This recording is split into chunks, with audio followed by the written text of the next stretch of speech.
여러분, 안녕하세요. 오늘 들려드릴 이야기는 15년이라는 긴 세월 동안 고향을 등졌던 한 여자의 이야기입니다. 우리는 살면서 때로 도망치고 싶은 순간들을 만나곤 합니다. 차라리 모든 것을 버리고 떠나버리고 싶은 그런 순간들 말이죠. 가슴이 무너지는 일을 겪었을 때, 감당할 수 없는 죄책감에 짓눌렸을 때, 우리는 그 자리를 벗어나는 것만이 유일한 해결책이라고 생각합니다. 하지만 아무리 멀리 도망쳐도 결국 우리는 돌아가야 할 곳이 있습니다. 피로 맺어진 인연, 그리고 우리가 외면했던 진실들이 기다리고 있는 그곳으로 말입니다. 오늘의 주인공 윤미도 그랬습니다. 15년 만에 고향으로 돌아간 윤미는 그곳에서 자신이 평생 외면하고 살았던 무서운 진실과 마주치게 됩니다. 그리고 사라진 동생 유진의 흔적을 따라가며 자신이 알지 못했던 가족의 비밀과 마을 전체가 숨겨온 어둠을 발견하게 됩니다. 때로 진실은 우리를 자유롭게 하지 않습니다. 오히려 더 큰 고통을 안겨주기도 합니다.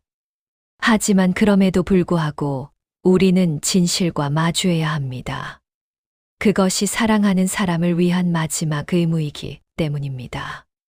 자, 그럼 지금부터 윤미의 이야기를 들어보시겠습니다. 귀를 기울여 주세요. 저는 15년 만에 고향 마을의 버스 정류장에 다시 섰습니다. 오후 햇살이 비스듬하게 내리쬐는 가을날이었습니다. 낡은 정류장 지붕은 그대로였고 정류장 옆 느티나무도 여전히 그 자리에 서 있었습니다. 나무십들이 바람에 흔들리며 바스락거리는 소리가 들렸습니다. 그 소리마저도 15년 전과 똑같았습니다. 하지만 모든 것이 낯설었습니다. 아니, 정확히 말하면 제가 이 마을의 낯선 사람이 되어 있었습니다. 정류장에서 버스를 내린 건 저 혼자였습니다. 마을로 들어가는 승객은 저밖에 없었습니다. 버스가 떠나고 나자 주변이 이상할 정도로 조용해졌습니다. 정류장 앞 구멍가게 할머니가 저를 힐끗 보더니 고개를 돌렸습니다. 저는 분명 그 할머니를 알고 있었습니다. 김씨 할머니였습니다. 어릴 적 제가 학교에서 돌아올 때면 항상 사탕을 하나씩 주시던 분이었습니다. 하지만 지금 할머니의 눈빛에는 반가움이 아니라 경계심이 가득했습니다. 마치 반갑지 않은 손님을 본 것처럼 말입니다. 저는 작은 가방 하나를 들고 마을로 향하는 좁은 길을 걸었습니다. 아스팔트 길은 군데군데 금이 가 있었고 길가의 전봇대에는 오래된 광고 전단지들이 너덜너덜하게 붙어 있었습니다. 발걸음을 옮길 때마다 가슴이 무겁게 내려앉았습니다. 15년 전 이 길을 마지막으로 걸었던 그날, 저는 뒤도 돌아보지 않았습니다. 그냥 무작정 도망쳤습니다. 동생 유진이 사라진 지 일주일 만에 저는 이 마을을 떠났습니다. 겁쟁이처럼 비겁하게 말입니다. 사람들은 저를 손가락질했습니다. 동생이 사라졌는데 언니는 도망쳤다고 수군댔습니다. 하지만 저는 그 시선들을 견딜 수 없었습니다. 그리고 무엇보다 저 자신을 용서할 수 없었습니다. 그때부터 제 마음속에는 죄책감이 깊게 박혀버렸습니다. 밤마다 동생의 얼굴이 떠올랐고 동생이 마지막으로 제게 했던 말이 귓가에 맴돌았습니다. 언니, 나 무서워. 누가 나를 지켜보고 있어. 저는 그때 동생의 손을 뿌리쳤습니다. 무슨 소리야. 정신 좀 차려. 또 시작이네. 그렇게 차갑게 말하고는 동생을 홀로 두고 나왔습니다. 그리고 그날 밤 유진은 사라졌습니다. 15년 동안 저는 도시에서 살았습니다. 새로운 이름으로 새로운 사람으로 살아가려 했습니다. 하지만 과거는 저를 놓아주지 않았습니다. 밤마다 악몽을 꾸었고 유진의 얼굴이 제 꿈속에 나타났습니다. 유진은 꿈속에서 항상 저를 원망하는 눈빛으로 바라보았습니다. 어머니의 병세가 위중하다는 연락을 받았을 때 저는 한참을 망설였습니다. 15년 동안 단 한 통의 전화도 하지 않았던 저였습니다. 어머니도 저를 찾지 않으셨습니다. 우리 모녀는 그렇게 서로를 지워버린 채 살아왔습니다. 어머니는 저를 용서하지 않으셨을 것입니다. 동생을 버리고 도망친 딸을 어떻게 용서할 수 있었겠습니까? 하지만 병원에서 온 전화는 달랐습니다. 어머니가 며칠 못 가실 것 같습니다. 마지막으로 딸을 보고 싶어 하십니다. 간호사의 목소리는 담담했지만 그 말 속에는 급박함이 담겨 있었습니다. 저는 결국 표를 끊었습니다. 어쩌면 이것이 마지막 기회라는 것을 알았기 때문입니다. 용서를 구할 마지막 기회, 그리고 유진에 대한 진실을 알 수 있는 마지막 기회 말입니다. 버스를 타고 오는 내내 저는 창밖만 바라보았습니다. 도시의 높은 빌딩들이 점점 사라지고 낮은 건물들과 논밭이 나타났습니다. 그리고 마침내 산으로 둘러싸인 작은 마을이 보였습니다. 제가 태어나고 자란 곳, 그리고 동생이 사라진 곳이었습니다. 집 앞에 다다랐을 때 저는 숨이 막혔습니다. 15년이라는 세월이 흘렀지만 집은 그대로였습니다. 낡은 대문, 녹슨 문고리, 담장을 타고 올라간 담쟁이 덩굴까지 모든 것이 그대로였습니다. 심지어 대문 옆에 놓여있던 깨진 화분까지 그 자리에 있었습니다. 저는 손을 떨며 문고리를 잡았습니다. 손에 닿는 차가운 쇠붙이의 감촉이 낯설면서도 익숙했습니다. 그런데 문틈으로 이상한 소리가 들렸습니다. 낮은 숨소리, 아니 신음 같은 소리였습니다. 누군가 고통스러워하는 듯한 소리였습니다. 저는 잠시 멈춰 섰습니다. 이 집에 어머니 말고 다른 사람이 있다는 것일까요? 문을 천천히 밀고 들어서자 더욱 이상한 광경이 펼쳐졌습니다. 현관에는 남자 신발이 놓여 있었습니다. 낡은 운동화였는데 흙이 묻어 있고 끈이 풀어져 있었습니다. 거실로 들어서니 더욱 놀라운 광경이 펼쳐졌습니다. 거실 탁자 위에는 누군가 막 쓰다 만 것처럼 컵과 책이 놓여 있었고 소파에는 낯선 남자의 옷이 있었습니다. 벽에는 남자용 재킷이 걸려 있었습니다. 저는 천천히 집 안을 둘러보았습니다. 부엌에는 두 사람분의 그릇이 씻겨 있었고 냉장고에는 신선한 음식들이 가득했습니다. 분명 누군가 이 집에서 살고 있었습니다. 그것도 최근까지 말입니다. 저는 어머니 방으로 향했습니다. 복도를 지나며 유진의 방문을 보았습니다. 문은 굳게 닫혀 있었고 문 앞에는 먼지가 쌓여 있었습니다. 하지만 묘하게도 문고리는 깨끗했습니다. 누군가 최근에 문을 열었다는 증거였습니다. 어머니 방문을 노크했습니다. 안에서 희미한 목소리가 들렸습니다. 들어와. 문을 열자 어머니가 병상에 누워 계셨습니다. 어머니는 예전보다 훨씬 마르고 초췌해 보이셨습니다. 한때 풍만했던 얼굴은 뼈만 앙상하게 남아 있었고 눈은 깊이 꺼져 있었습니다. 하지만 그 눈빛만큼은 여전히 날카로웠습니다. 어머니는 제 얼굴을 보시더니 잠시 놀란 표정을 지으셨습니다. 그리고 곧 무표정한 얼굴로 돌아가셨습니다. 왔니? 어머니의 목소리는 쉬어 있었지만 여전히 단호했습니다.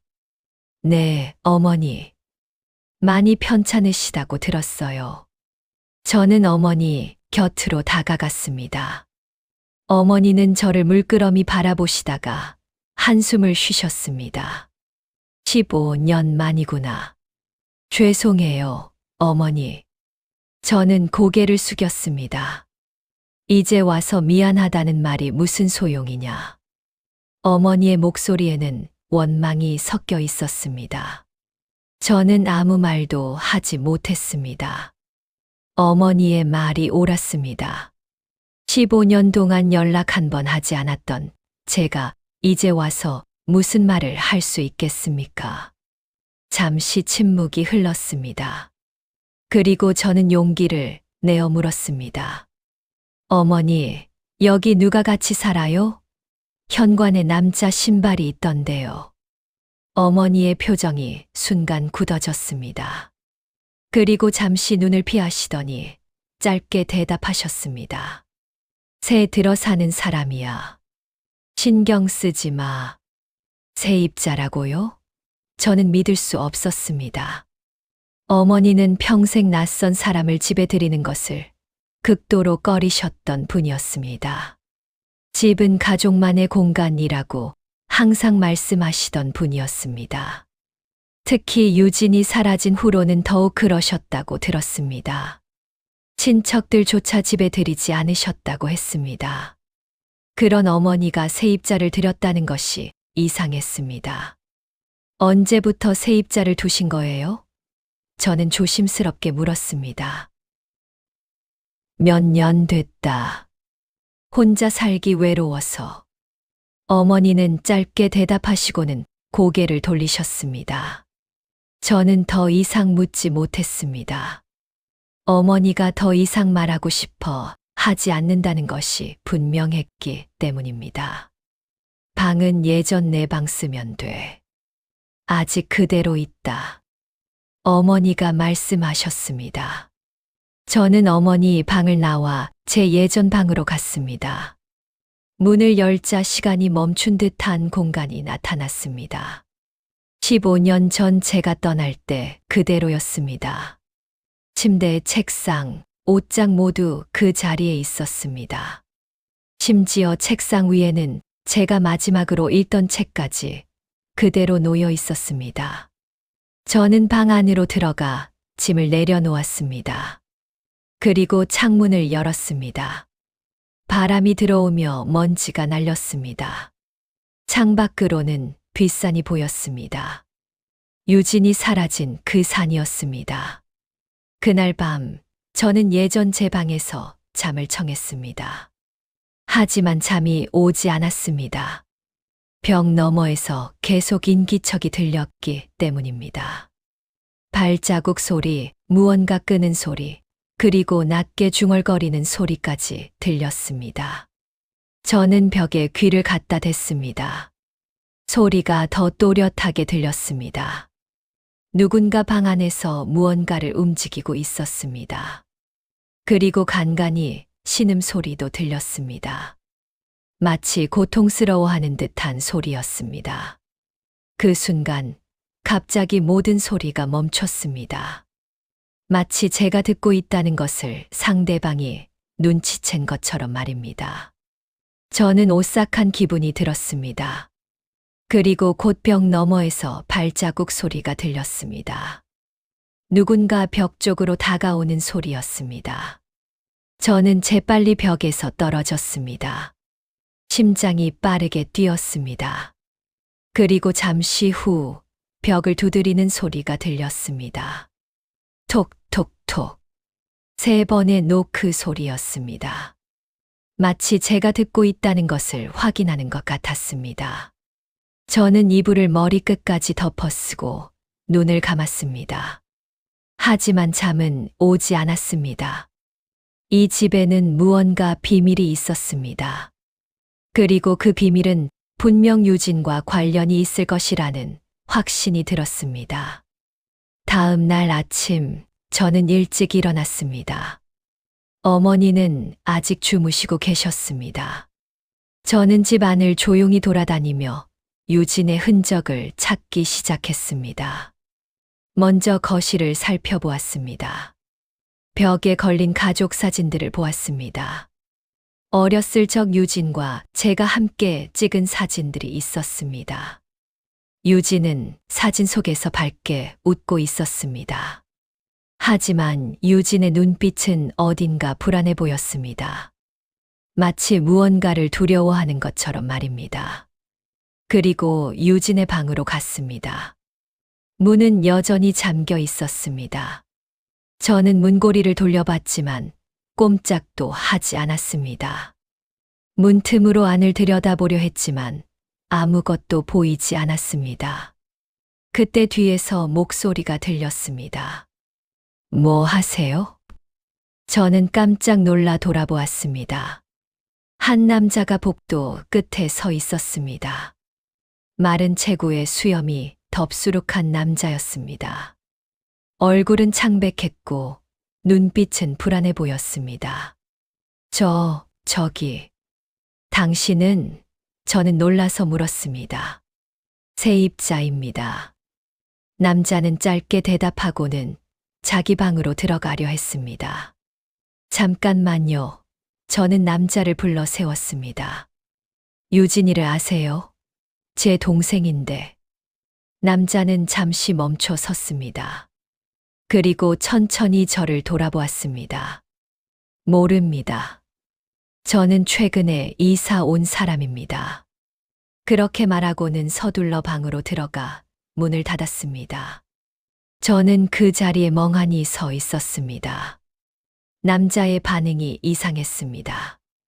유진이라는 이름을 들었을 때 분명 남자의 표정이 변했습니다. 무언가를 숨기고 있다는 것이 분명했습니다. 그날 오후 어머니가 잠시 깨어나셨습니다. 저는 어머니께 유진의 방 열쇠를 달라고 했습니다. 어머니, 유진이 방 좀 보고 싶어요. 열쇠 어디 있어요? 어머니는 고개를 저으셨습니다.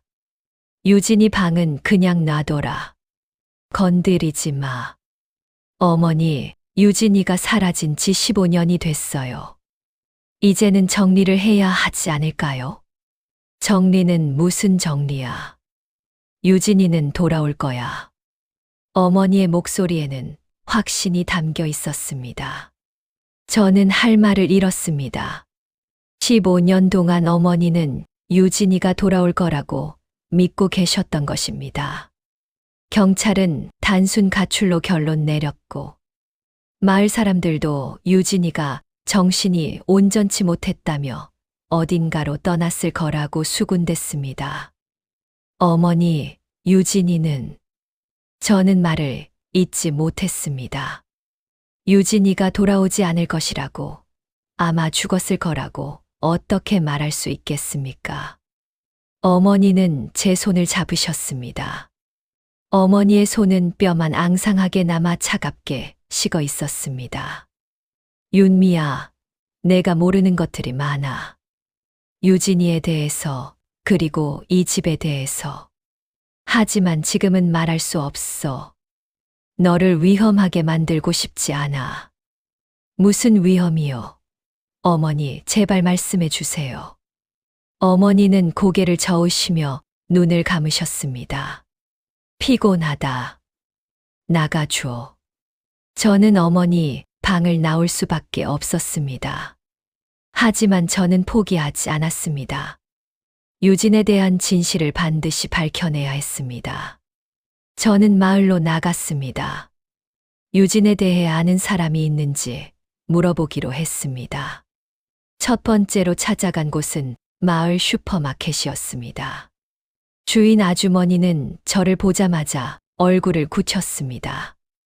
윤미 씨, 오랜만이네요. 아주머니의 목소리는 어색했습니다. 네, 아주머니. 오랜만이에요. 혹시 유진이에 대해 아시는 것 있으세요? 아주머니는 잠시 망설이다가 고개를 저었습니다. 글쎄요. 저도 잘 모르겠어요. 오래된 일이라. 아주머니, 제발요. 유진이가 사라지기 전에 무슨 일이 있었는지 아시는 거 있으면 말씀해 주세요. 아주머니는 주위를 둘러보더니 작은 목소리로 말했습니다. 윤미 씨, 솔직히 말하면 이 마을 사람들은 유진이 얘기를 꺼내는 걸 꺼려해요. 왜냐하면 아주머니는 말을 멈췄습니다. 왜냐고요? 유진이가 봐서는 안 될 것을 봤다는 소문이 있었어요. 그래서 아주머니는 더 이상 말하지 않았습니다. 저는 아주머니에게 더 물어보려 했지만 아주머니는 급하게 다른 손님을 핑계로 자리를 피했습니다. 저는 마을을 계속 돌아다니며 사람들에게 물어보았습니다. 하지만 모두가 같은 반응이었습니다. 유진에 대해 말하기를 꺼렸고 어떤 이는 아예 대답을 피했습니다. 마을 전체가 유진에 대해 함구하고 있다는 느낌이 들었습니다. 마을 외곽에 사는 선구 아저씨를 찾아갔습니다. 선구 아저씨는 유진을 마지막으로 봤다는 사람이었습니다. 15년 전 경찰 조사에서 선구 아저씨가 유진을 마지막으로 목격했다고 진술했었습니다. 선구 아저씨의 집은 마을 끝자락에 있었습니다. 낡은 단층집이었고 마당에는 녹슨 농기구들이 놓여 있었습니다. 저는 대문을 두드렸습니다. 누구요? 안에서 선구 아저씨의 목소리가 들렸습니다. 저 윤미예요. 유진이 언니. 잠시 침묵이 흘렀습니다. 그리고 문이 조금 열렸습니다. 선구 아저씨는 저를 보자마자 깜짝 놀라며 문을 닫으려 했습니다. 아저씨, 제발요. 유진이에 대해 아시는 것 좀 말씀해 주세요. 저는 문을 붙잡으며 애원했습니다. 선구 아저씨는 한참을 망설이시더니 문을 열고 저를 안으로 들였습니다. 빨리 들어와. 누가 볼라. 저는 집 안으로 들어갔습니다.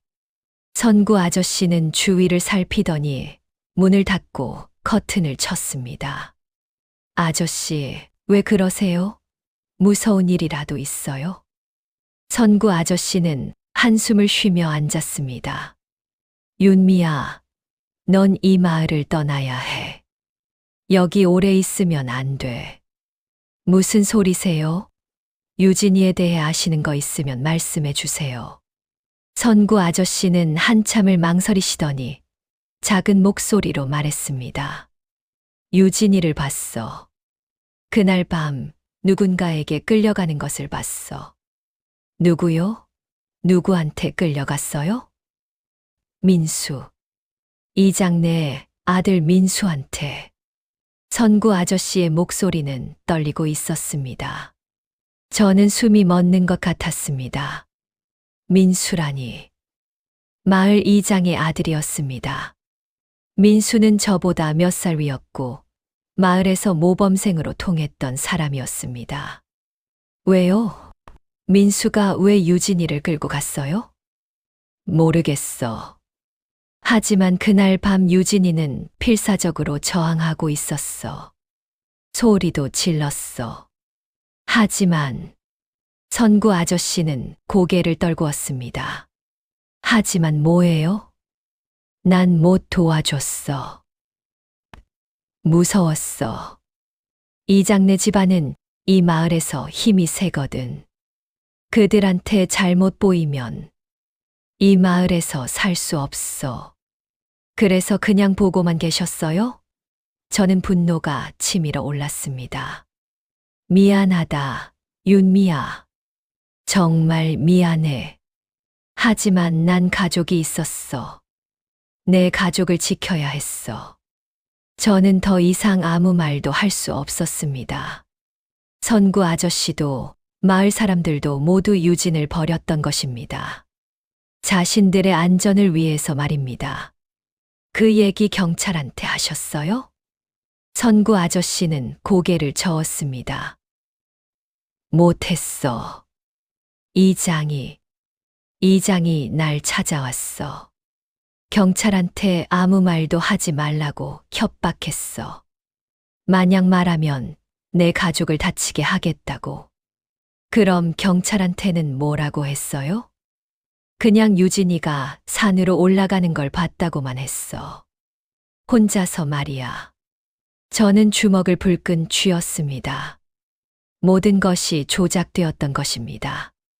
이장은 자신의 아들을 보호하기 위해 증거를 없애고 목격자들을 협박했던 것입니다.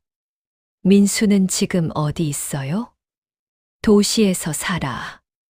대기업에 다닌다고 들었어. 결혼도 했고. 그 사람이 유진이를 어떻게 한 거예요? 선구 아저씨는 고개를 저었습니다. 그건 말할 수 없어. 미안하다, 윤미야.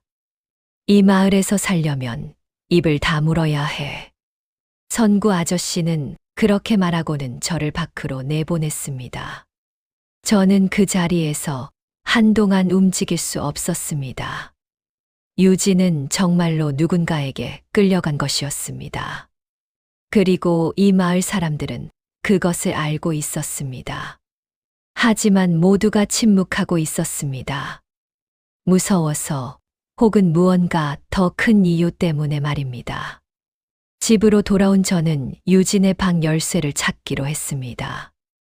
어머니가 주무시는 동안 어머니 방으로 조용히 들어갔습니다. 서랍을 뒤지기 시작했습니다. 첫 번째 서랍에는 옷가지들이 있었고, 두 번째 서랍에는 약들이 가득했습니다. 세 번째 서랍을 열자 오래된 서류들이 나왔습니다. 유진의 출생신고서, 제 졸업장, 그리고 낡은 사진들이 있었습니다. 그 중 한 장의 사진이 제 눈을 사로잡았습니다. 어린 유진과 제가 서 있었고, 그 옆에는 낯선 남자가 서 있었습니다. 저는 그 남자를 본 기억이 없었습니다. 남자는 유진의 어깨에 손을 올리고 있었고, 유진은 불편한 표정을 짓고 있었습니다. 사진 뒷면에는 글씨가 적혀 있었습니다. 우리의 비밀. 2008년 여름. 저는 소름이 돋았습니다. 2008년이면 유진이 사라지기 2년 전이었습니다. 이 남자는 누구일까요? 그리고 어떤 비밀이 있었던 걸까요? 계속 서랍을 뒤지자 맨 밑에서 작은 열쇠 하나가 나왔습니다. 녹슨 열쇠였는데 유진의 방 열쇠처럼 보였습니다. 저는 열쇠를 집어들고 조용히 어머니 방을 나왔습니다. 유진의 방 앞에 섰습니다. 손이 떨렸습니다. 15년 만에 유진의 방을 열게 되는 것이었습니다. 저는 열쇠를 문에 넣고 천천히 돌렸습니다. 찰칵. 문이 열렸습니다. 방 안으로 들어서자 시간이 멈춘 듯한 공간이 나타났습니다. 유진의 침대, 책상, 옷장 모두 그대로였습니다. 벽에는 유진이 좋아했던 가수의 포스터가 붙어 있었고, 책상 위에는 유진이 그리던 그림들이 놓여 있었습니다. 저는 방 안을 천천히 둘러보았습니다. 서랍을 열어보니 유진의 일기장이 있었습니다. 낡은 노트였는데 표지에는 내 비밀이라고 적혀 있었습니다. 저는 일기장을 집어들고 읽기 시작했습니다. 일기는 유진이 중학생 때부터 쓴 것이었습니다. 처음에는 평범한 일상 이야기들이었습니다. 학교 일, 친구들 이야기, 가족 이야기 등이었습니다. 하지만 몇 페이지를 넘기자 내용이 달라지기 시작했습니다. 2007년 5월 15일. 오늘 이상한 일이 있었다. 산에서 이상한 소리를 들었다. 누군가 비명을 지르는 소리 같았다. 하지만 아무도 없었다. 내가 또 이상한 걸 들은 걸까? 2007년 6월 3일. 오늘도 또 그 소리를 들었다. 이번에는 더 가까웠다. 산 위에서 들렸다. 나는 무서웠다. 집으로 뛰어내려왔다. 2007년 8월 10일. 민수 오빠를 산에서 봤다. 민수 오빠는 무언가를 땅에 묻고 있었다. 나를 보자 깜짝 놀라며 내게 다가왔다. 여기서 뭐해? 빨리 집에 가. 민수 오빠의 목소리는 무서웠다. 나는 아무 말도 못하고 도망쳤다. 저는 숨을 죽이며 계속 읽었습니다. 2008년 3월 20일. 오늘 밤 나는 산에 올랐다. 별을 보고 싶어서. 그런데 산 위에서 이상한 소리가 들렸다. 비명 소리였다. 나는 소리가 나는 곳으로 갔다. 그곳에서 민수 오빠를 봤다. 민수 오빠는 한 남자와 싸우고 있었다.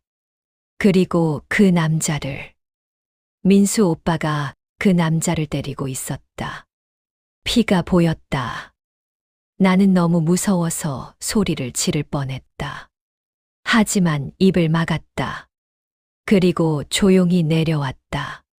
하지만 민수 오빠가 나를 봤을 것 같다.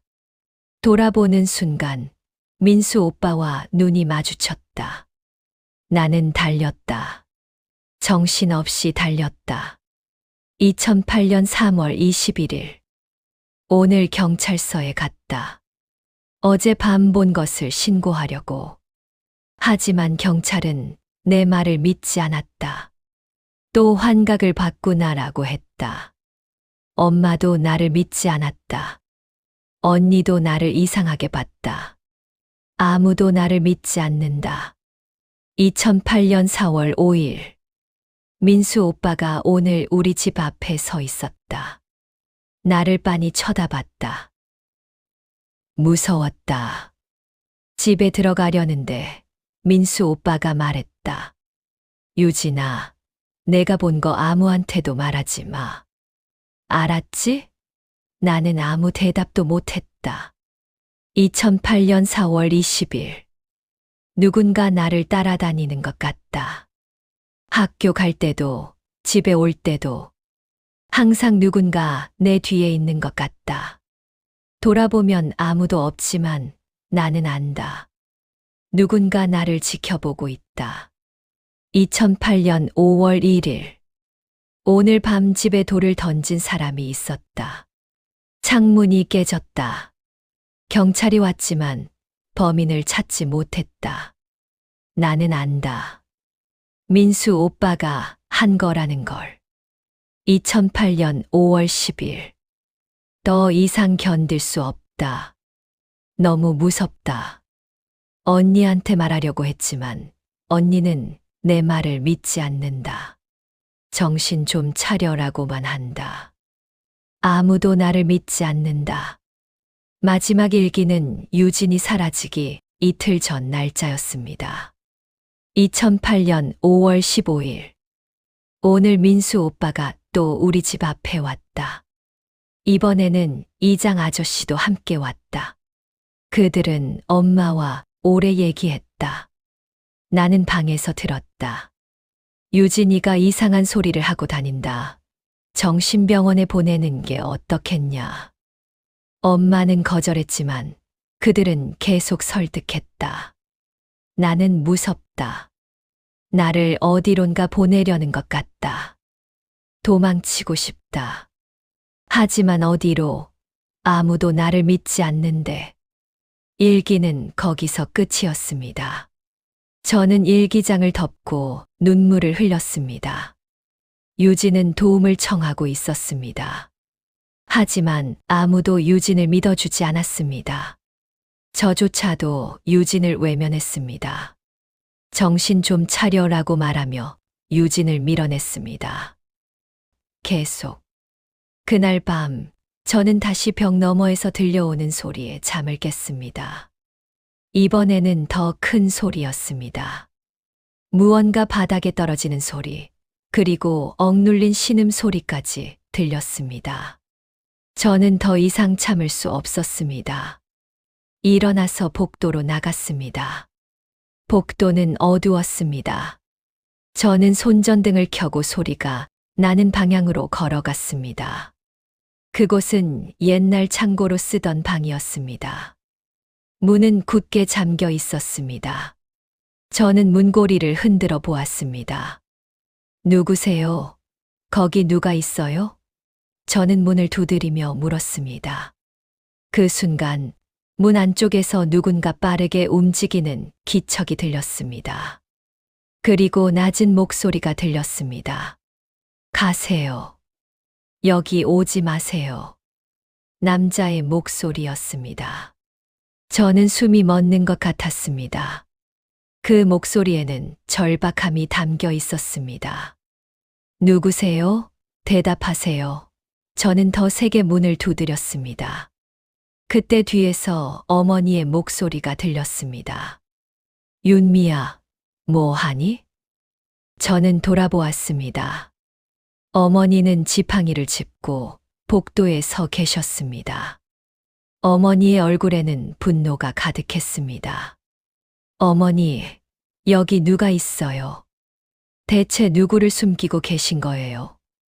들어가. 지금 당장 방으로 들어가. 어머니는 명령하듯 말씀하셨습니다. 싫어요.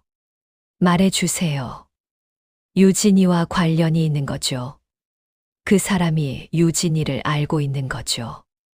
어머니는 한참을 저를 노려보시다가 한숨을 쉬셨습니다. 내일 아침에 얘기하마. 지금은 자거라. 저는 더 이상 따지지 못했습니다. 어머니의 표정이 너무나 지쳐 보였기 때문입니다. 저는 방으로 돌아갔지만 한숨도 잘 수 없었습니다. 머릿속에는 유진의 일기 내용이 계속 맴돌았습니다. 다음 날 아침 어머니는 저를 거실로 불러 앉히셨습니다. 어머니는 긴 침묵 끝에 입을 여셨습니다. 윤미야, 내가 알아야 할 것들이 있다.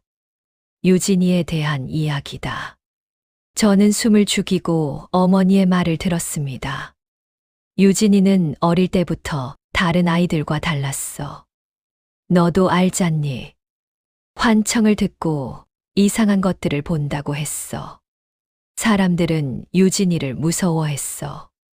마을 사람들은 유진이를 정신병자라고 수군댔지.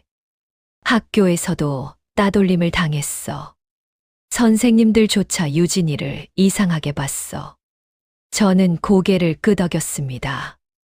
유진은 초등학교 때부터 따돌림을 당했습니다.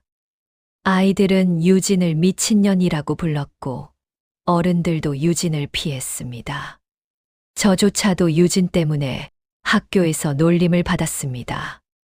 하지만 윤미야, 어머니의 목소리가 떨렸습니다. 유진이가 본 것들이 진짜였을 수도 있어. 무슨 말씀이세요? 유진이는 이 마을에서 벌어진 일을 봤어. 봐서는 안 될 것을 본 거야. 그래서 어머니는 잠시 말을 멈췄습니다. 그래서 위험에 처한 거야. 어떤 일이요? 대체 유진이가 뭘 봤다는 거예요? 어머니는 고개를 저으셨습니다.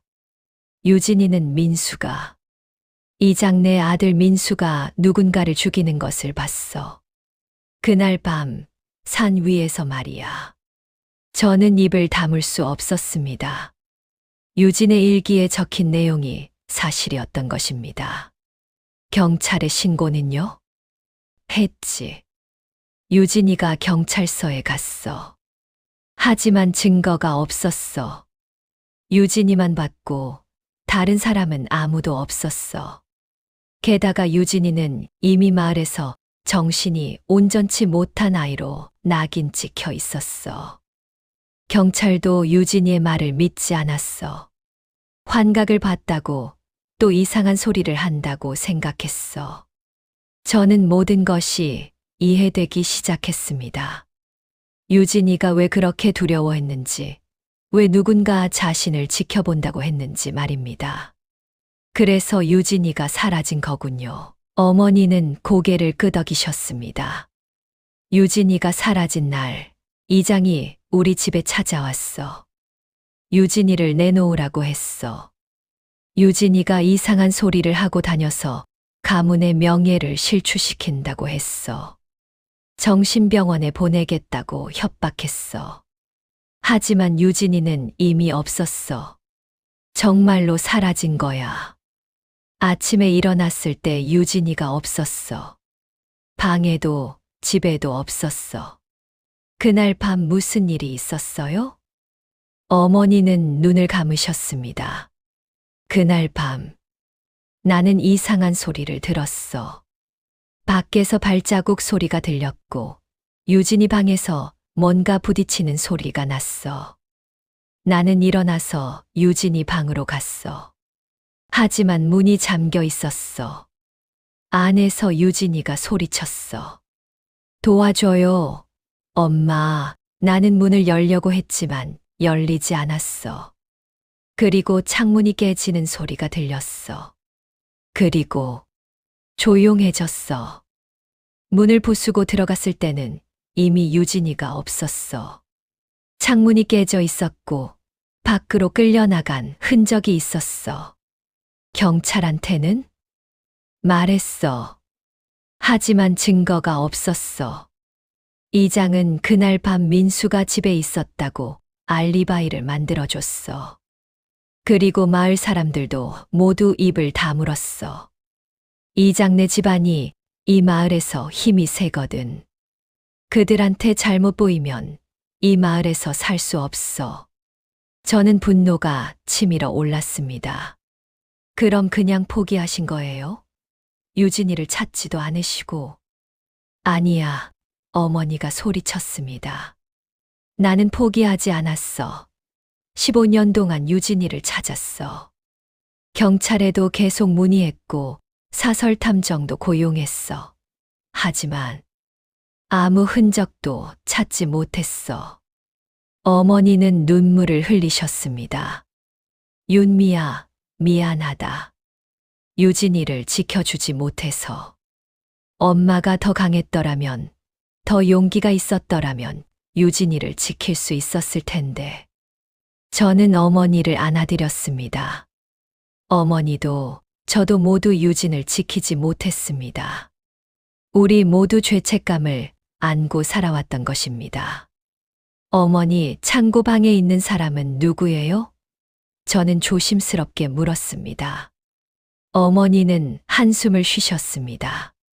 유진이를 마지막으로 도와주려 했던 사람이야. 재훈이라고 유진이와 같은 학교 다니던 아이였어. 재훈이요? 응. 재훈이는 유진이가 사라지기 전날 밤 유진이를 만났대. 유진이가 도망치려 한다고 도와달라고 했대. 재훈이는 유진이를 숨겨주려 했어. 자기 집에 데려가려고 했대. 하지만 다음 날 약속 장소에 유진이가 나타나지 않았어. 그리고 유진이가 사라졌다는 소문을 들었대. 그 사람은 왜 여기 있어요? 재훈이도 이제 이 마을에서 쫓기는 신세가 됐어. 유진이를 도우려 했다는 게 알려져서 말이야. 이장네 집안이 재훈이를 협박했어. 마을을 떠나지 않으면 해코지를 하겠다고. 재훈이 부모님도 협박을 받았어. 그래서 재훈이 가족은 마을을 떠났지. 하지만 재훈이는 떠나지 않았어. 유진이를 찾아야 한다고, 유진이가 돌아올 수도 있다고 믿었거든. 그래서 어머니가 재훈 씨를 여기 숨겨주신 거예요? 어머니는 고개를 끄덕이셨습니다. 재훈이는 유진이를 진심으로 걱정했어. 유진이의 유일한 친구였어. 나는 재훈이를 도와줘야 한다고 생각했어. 저는 일어섰습니다. 재훈 씨를 만나고 싶어요. 어머니는 말리지 않으셨습니다. 어머니는 열쇠 하나를 저에게 건네셨습니다. 조심해라. 재훈이는 많이 아파. 저는 창고 방으로 갔습니다.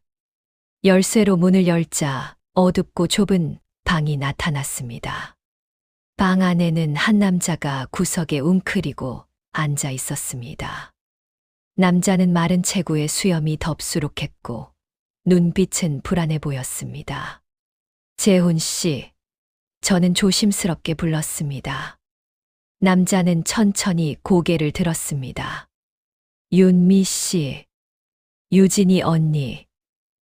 네, 유진이 언니예요. 재훈 씨, 유진이에 대해 알려주세요. 재훈은 한참을 망설이다가 입을 열었습니다. 유진이는 정말 좋은 아이였어요. 학교에서 모두가 유진이를 따돌렸지만 저는 유진이를 좋아했어요. 유진이는 다른 아이들과 달랐어요. 순수하고 정직했어요.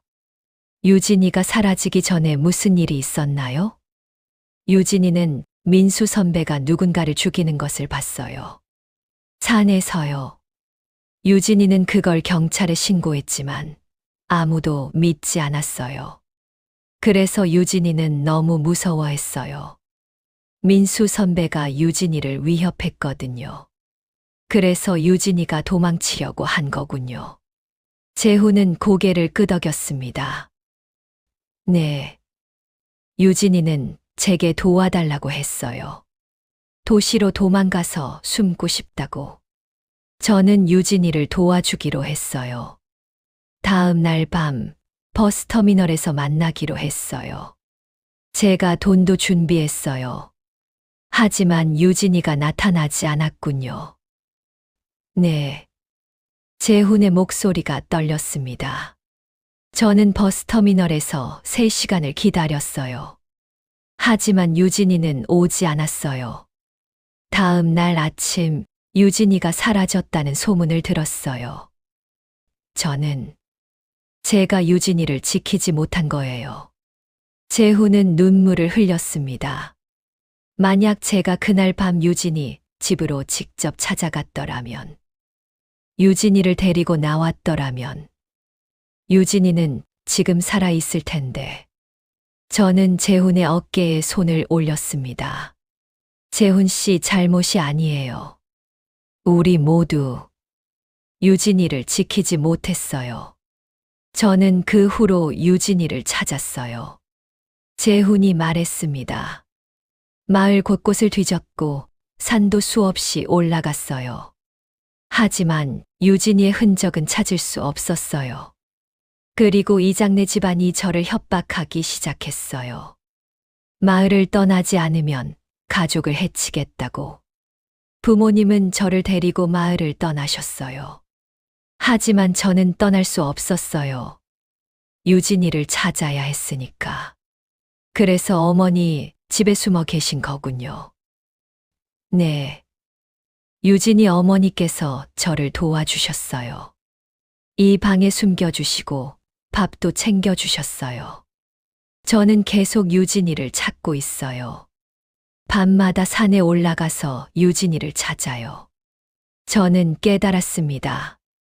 밤마다 들리던 발자국 소리는 재훈이 밤에 나가고 들어오는 소리였던 것입니다. 재훈 씨, 유진이 물건들은 어떻게 구하신 거예요? 유진이 가방이랑 노트 말이에요. 유진이가 사라지기 전날 저를 찾아와서 맡겼어요. 만약 내가 돌아오지 못하면 이걸 언니에게 전해달라고 했어요. 편지도 있어요. 재훈은 서랍을 열고 봉투 하나를 꺼냈습니다. 이게 유진이가 윤미 씨에게 쓴 마지막 편지예요. 저는 떨리는 손으로 편지를 받았습니다. 봉투를 열고 편지를 꺼냈습니다. 유진의 글씨가 보였습니다. 언니에게.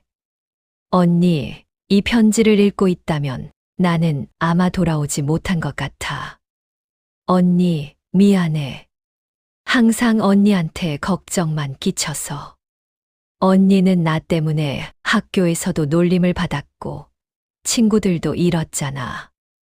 나 때문에 언니 인생이 힘들었을 거야. 하지만 언니, 나는 거짓말을 하지 않았어. 내가 본 것은 진짜야. 민수 오빠가 사람을 죽이는 것을 분명히 봤어.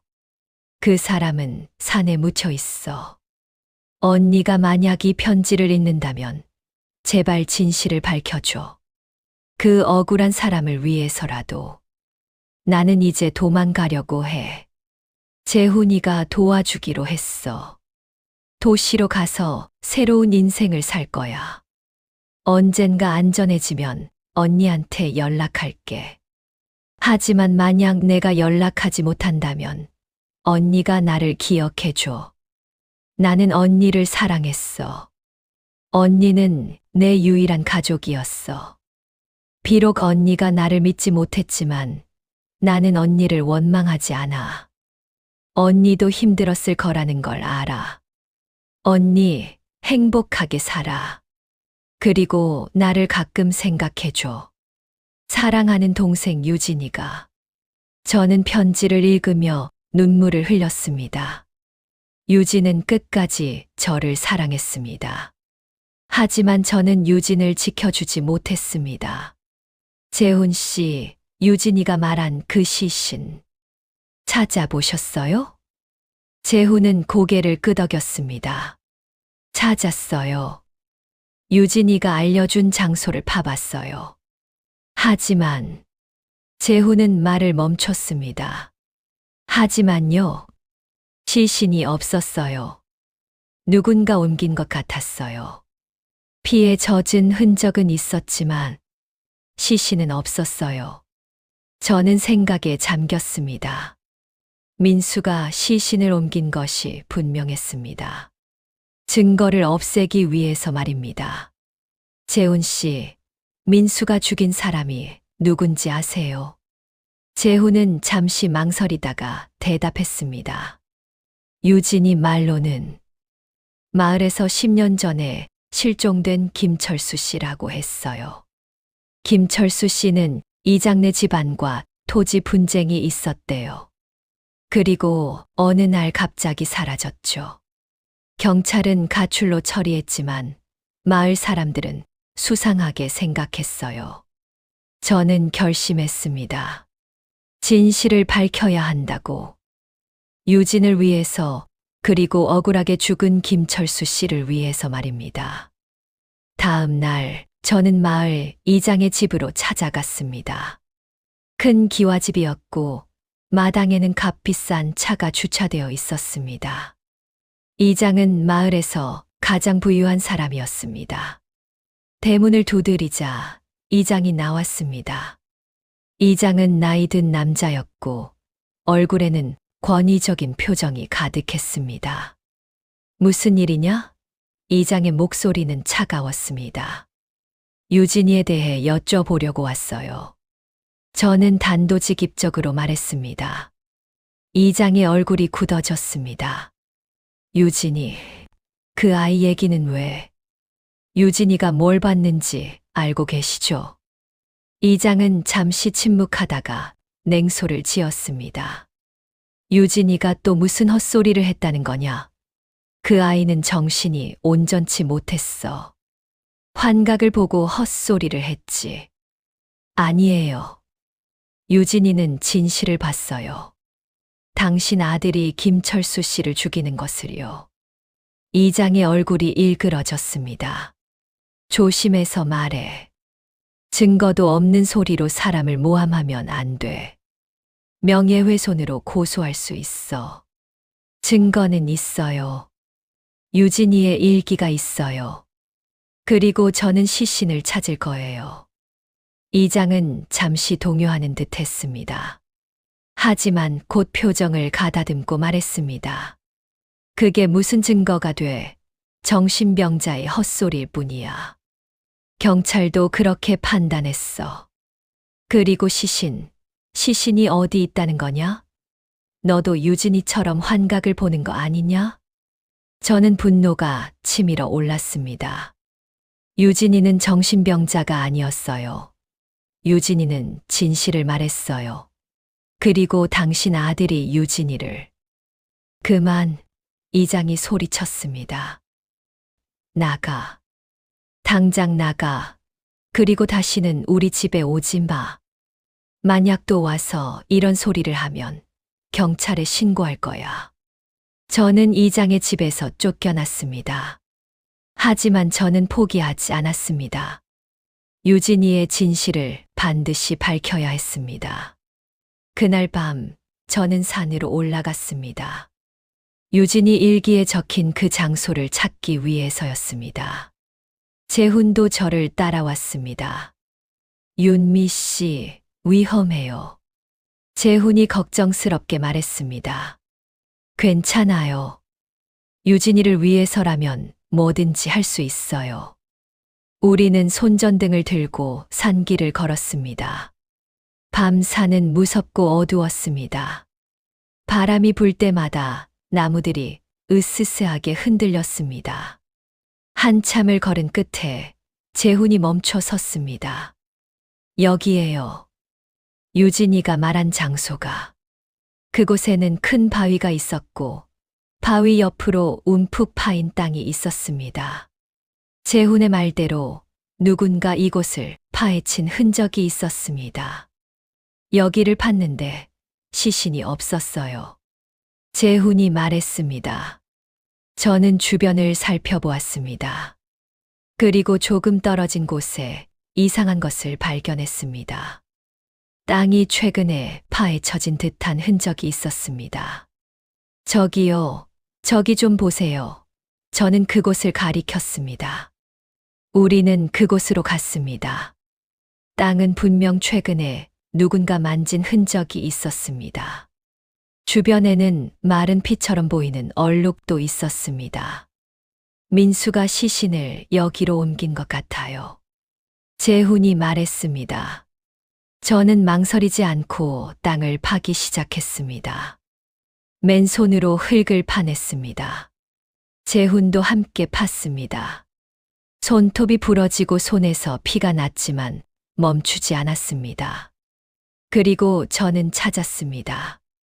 땅 속에서 뼈 조각이 나왔습니다.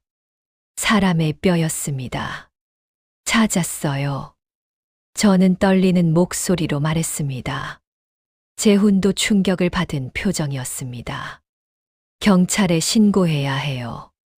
저는 즉시 휴대폰을 꺼내 경찰에 신고했습니다. 며칠 후 경찰이 그 장소를 발굴했고 완전한 시신이 발견되었습니다.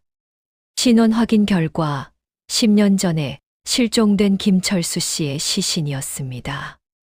부검 결과 타살로 확인되었고 두개골에 둔기로 맞은 흔적이 있었습니다. 경찰은 곧바로 민수를 조사하기 시작했습니다. 처음에 민수는 모든 것을 부인했습니다. 하지만 유진의 일기, 목격자 진술, 그리고 발견된 시신이 증거가 되었습니다. 결국 민수는 자백했습니다. 10년 전 김철수 씨와 토지 분쟁을 벌이다가 격분하여 살해했다고 말했습니다. 그리고 시신을 산에 묻었다고 했습니다. 유진이 그것을 목격했고 유진을 협박했지만 유진이 경찰에 신고하자 더욱 위협했다고 했습니다. 유진이는 제가 죽이지 않았어요. 민수가 소리쳤습니다. 유진이는 스스로 도망간 거예요. 하지만 경찰은 민수의 말을 믿지 않았습니다. 선구 아저씨가 민수가 유진을 끌고 가는 것을 봤다고 증언했기 때문입니다. 다른 마을 사람들도 하나둘 입을 열기 시작했습니다. 이장의 힘이 약해지자 사람들은 더 이상 두려워하지 않았습니다. 하지만 유진의 시신은 끝내 발견되지 않았습니다. 민수는 유진을 죽인 것은 부인했고 유진이 어디로 갔는지 모른다고 주장했습니다. 경찰은 민수를 김철수 씨 살인 혐의로 구속했습니다. 그리고 유진의 실종 사건에 대해서도 계속 수사를 진행했습니다. 어머니는 결국 돌아가셨습니다. 민수가 체포된 지 일주일 후였습니다. 마지막 순간 어머니는 제 손을 잡고 말씀하셨습니다. 윤미야, 미안하다. 유진이를 지켜주지 못해서. 그리고 고맙다. 진실을 밝혀줘서. 어머니, 유진이는 어디 있을까요? 정말 죽은 걸까요? 어머니는 희미하게 미소 지으셨습니다. 모르겠다. 하지만 나는 유진이가 살아있다고 믿고 싶구나. 어딘가에서 잘 살고 있을 거라고. 어머니는 그렇게 눈을 감으셨습니다. 저는 어머니의 장례를 치렀습니다. 마을 사람들이 많이 왔습니다. 그들은 저에게 사과했습니다. 유진을 믿어주지 못해서 침묵했던 것에 대해서 말입니다. 재훈은 이제 방에서 나올 수 있게 되었습니다. 이장의 힘이 약해졌기 때문입니다. 재훈은 저를 도와 어머니의 장례를 치르는 것을 도왔습니다. 장례가 끝난 후 저는 혼자 남은 집에서 유진의 흔적을 정리했습니다. 유진의 방을 정리하다가 책상 서랍 맨 밑에서 또 다른 편지를 발견했습니다. 봉투에는 언니가 돌아왔을 때 읽어줘라고 적혀 있었습니다. 저는 떨리는 손으로 편지를 열었습니다. 언니에게. 언니가 이 편지를 읽고 있다면 아마 나는 이미 없을 거야. 그리고 언니는 진실을 밝혔을 거야. 언니 고마워. 나는 알았어. 언니가 날 사랑한다는 것을. 비록 표현은 서툴렀지만 언니는 항상 날 지키려고 했어. 학교에서 아이들이 날 괴롭힐 때 언니가 나서서 싸워준 거 기억해. 언니도 다쳤잖아. 그런데도 날 지켜줬어. 언니, 나를 너무 자책하지 마. 이건 언니 잘못이 아니야. 그저 내 운명이었을 뿐이야. 만약 내가 돌아오지 못한다면 언니가 나를 기억해줘. 나는 언니를 사랑했어. 그리고 언니가 나를 믿어주기를 바랐어. 비록 그러지 못했지만 나는 언니를 원망하지 않아. 언니도 힘들었을 거야. 언니, 이제 자유롭게 살아. 나 때문에 더 이상 괴로워하지 마. 행복하게 살아줘. 그것이 내 마지막 부탁이야. 사랑하는 동생 유진이가. 추신 언니, 나는 언젠가 돌아올 거야. 언제가 될지는 모르겠지만 그때까지 기다려줘. 저는 편지를 읽으며 눈물을 흘렸습니다. 유진은 끝까지 저를 사랑했습니다. 그리고 언젠가 돌아올 거라고 약속했습니다. 여러분, 윤미의 이야기는 여기서 끝입니다. 유진은 끝내 돌아오지 못했습니다. 하지만 윤미는 유진의 진실을 밝혔습니다. 민수는 살인죄로 유죄 판결을 받고 감옥에 갔습니다. 그리고 김철수 씨의 가족은 비로소 진실을 알게 되었습니다. 윤미는 이제 그 집에서 살고 있습니다. 재훈과 함께 말입니다. 그들은 계속 유진을 찾고 있습니다. 매일 밤 윤미는 유진이 돌아올 것을 기다립니다. 때로 우리는 가장 가까운 사람의 말조차 믿지 못할 때가 있습니다. 특히 그 사람이 조금 다르다는 이유로, 남들과 다른 모습을 보인다는 이유로 말입니다. 하지만 다르다는 것이 틀렸다는 것을 의미하지는 않습니다. 유진은 진실을 봤습니다. 하지만 아무도 유진을 믿지 않았습니다. 그리고 그 결과 유진은 사라졌습니다. 만약 누군가 유진을 믿어줬더라면, 유진을 지켜줬더라면 유진은 지금 살아있을지도 모릅니다. 윤미는 평생 그 죄책감을 안고 살 것입니다. 동생을 믿지 못했던 것, 동생을 지키지 못했던 것에 대한 죄책감 말입니다. 하지만 윤미는 이제 알고 있습니다. 비록 늦었지만 진실을 밝히는 것이 유진을 위해 할 수 있는 마지막 일이라는 것을 말입니다. 어느 날 저녁 윤미는 집 앞마당에 서서 산을 바라보고 있었습니다. 석양이 지고 있었고 산 너머로 붉은 빛이 물들고 있었습니다. 그때 바람이 불어왔습니다. 그리고 바람에 실려 누군가의 웃음소리가 들렸습니다. 유진의 웃음소리처럼 들렸습니다. 윤미는 돌아보았습니다. 하지만 아무도 없었습니다. 그저 바람만이 나무를 흔들고 있었습니다. 하지만 윤미의 표정에는 처음으로 희미한 미소가 떠올랐습니다. 어딘가에서 유진이 보고 있을 것만 같은 느낌이 들었기 때문입니다. 유진아, 어디 있니? 언니는 여기 있어. 언제든지 돌아와.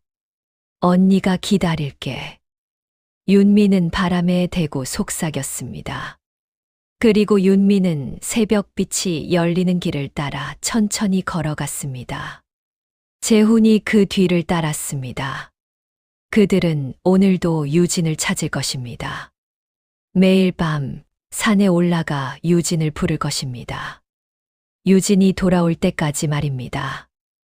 여러분, 우리 모두에게는 돌아가야 할 곳이 있습니다. 그리고 우리가 외면했던 진실과 마주해야 할 순간이 옵니다. 그때 우리는 용기를 내야 합니다. 윤미처럼 말입니다. 비록 늦었지만 윤미는 결국 유진의 곁에 섰습니다. 그것만으로도 의미가 있지 않을까요? 그리고 여러분, 부디 여러분 곁에 있는 사람들을 믿어주세요. 그들이 조금 다르다고 해서, 남들과 다른 말을 한다고 해서 외면하지 마세요. 때로는 가장 이상해 보이는 말이 진실일 수 있습니다. 때로는 가장 약해 보이는 사람이 가장 용감한 사람일 수 있습니다. 유진처럼 말입니다. 유진은 약했습니다. 하지만 진실을 말할 용기가 있었습니다. 아무도 믿어주지 않았지만 끝까지 진실을 외쳤습니다. 그리고 그 진실은 결국 밝혀졌습니다. 비록 유진은 돌아오지 못했지만 유진의 목소리는 결국 들려졌습니다. 오늘 하루도 소중한 사람들을 꼭 안아주시기 바랍니다. 그리고 그들의 말에 귀 기울여 주세요. 설령 그 말이 이상하게 들리더라도, 믿을 수 없게 들리더라도 일단 들어주세요. 그것이 사랑입니다. 그것이 우리가 할 수 있는 일입니다. 윤미의 이야기를 들어주셔서 감사합니다. 오늘도 여러분 모두 건강하시고 사랑하는 사람들과 행복한 시간 보내시기 바랍니다.